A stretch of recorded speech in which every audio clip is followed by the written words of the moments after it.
Hi, I'm going to read another chapter from Anne of Green Gables, and that's going to be chapter 17.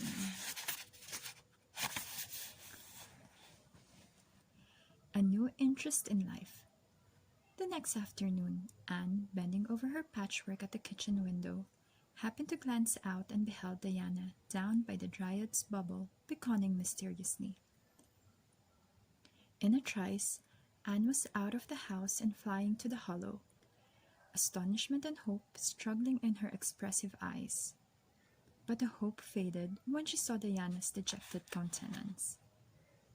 "Your mother hasn't relented?" she gasped. Diana shook her head mournfully.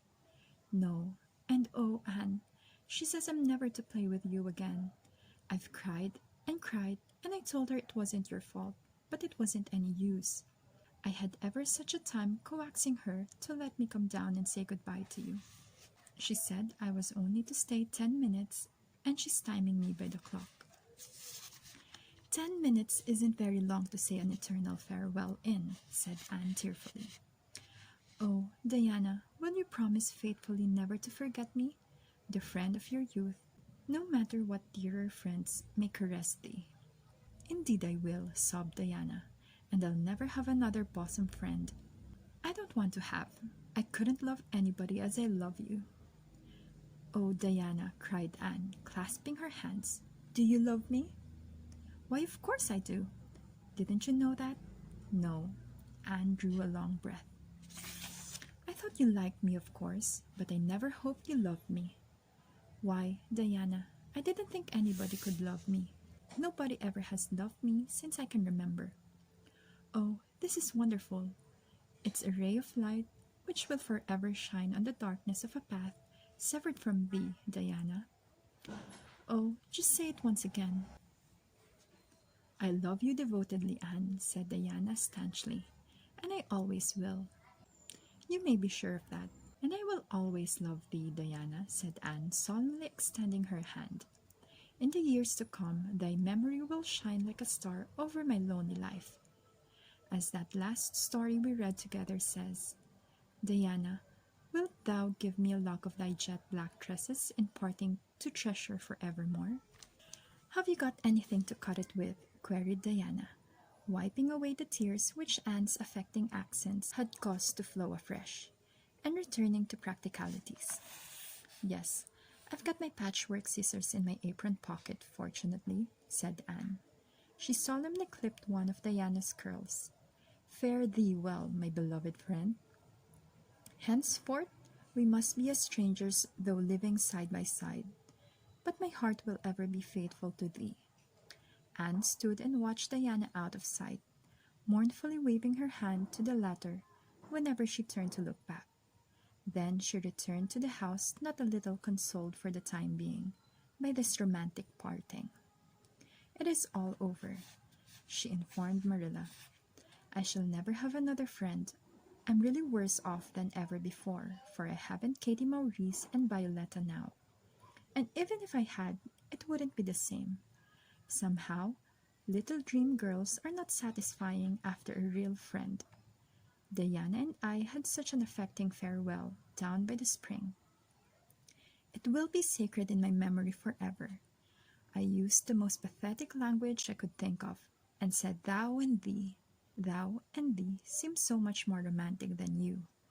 Diana gave me a lock of her hair, and I'm going to sew it up in a little bag and wear it around my neck all my life. Please see that it is buried with me, for I don't believe I'll live very long. Perhaps when she sees me lying cold and dead before her, Mrs. Barry may feel remorse for what she has done, and will let Diana come to my funeral. I don't think there is much fear of you dying of grief as long as you can talk, Anne," said Marilla unsympathetically. The following Monday, Anne surprised Marilla by coming down from her room with her basket of books on her arm and her lips primmed up into a line of determination. "I'm going back to school," she announced. "That is all there is left in life for me, now that my friend has been ruthlessly torn from me. In school, I can look at her and muse over days departed. "You'd better muse over your lessons and sums," said Marilla, concealing her delight at this development of the situation.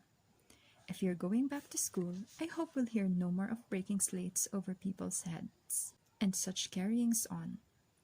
Behave yourself and do just what your teacher tells you." "I'll try to be a model pupil," agreed Anne dolefully.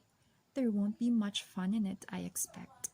Mr. Phillips said Minnie Andrews was a model pupil, and there isn't a spark of imagination or life in her. "She's just tall and poky and never seems to have a good time. But I feel so depressed that perhaps it will come easy to me now. I'm going round by the road. I couldn't bear to go by the birch path all alone. I should weep bitter tears if I did." Anne was welcomed back to school with open arms. Her imagination had been sorely missed in games, her voice in the singing, and her dramatic ability in the perusal aloud of books at dinner hour. Ruby Gillies smuggled 3 blue plums over to her during Testament reading.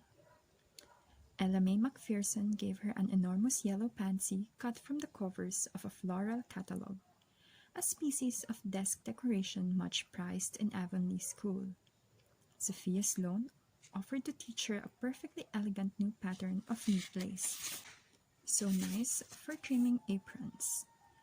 Katie Bolter gave her a perfume bottle to keep slate water in, and Julia Bell copied carefully on a piece of pale pink paper, scalloped on the edges, the following effusion. To Anne. "When twilight drops her curtain down and pins it with a star, remember that you have a friend, though she may wander far." "It's so nice to be appreciated," sighed Anne rapturously to Marilla that night. The girls were not the only scholars who appreciated her. When Anne went to her seat after dinner hour, she had been told by Mr. Phillips to sit with the model Minnie Andrews. She found on her desk a big luscious strawberry apple. Anne caught it up all ready to take a bite, when she remembered that the only place in Avonlea where strawberry apples grew was in the old Blythe orchard on the other side of the Lake of Shining Waters. Anne dropped the apple as if it were a red-hot coal and ostentatiously wiped her fingers on her handkerchief. The apple lay untouched on her desk until the next morning, when little Timothy Andrews, who swept the school and kindled the fire, annexed it as one of his perquisites. Charlie Sloane's slate pencil, gorgeously bedizened with stripped red and yellow paper, costing 2 cents where ordinary pencils cost only 1, which he sent up to her after dinner hour, met with a more favorable reception.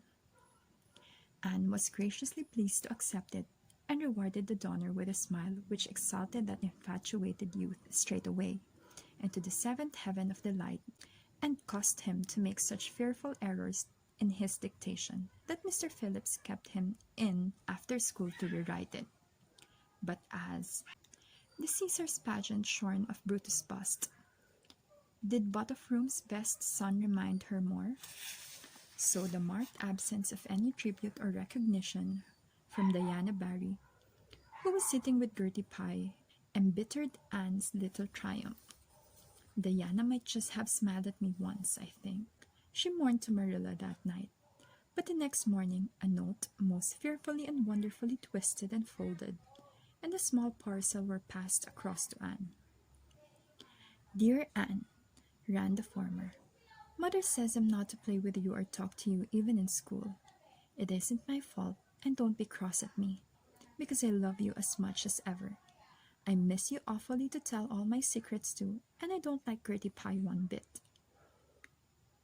I made you one of the new bookmarkers out of red tissue paper.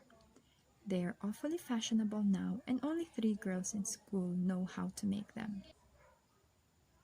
When you look at it, remember, your true friend, Diana Barry."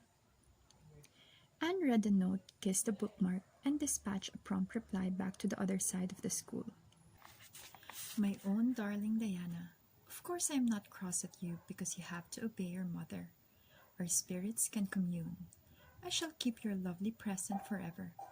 Minnie Andrews is a very nice little girl, although she has no imagination. But after having been Diana's bosom friend, I cannot be Minnie's. Please excuse mistakes because my spelling isn't very good yet, although much improved. Yours until death us do part, Anne or Cordelia Shirley. P.S. I shall sleep with your letter under my pillow tonight. A or C.S. Marilla pessimistically expected more trouble since Anne had again begun to go to school.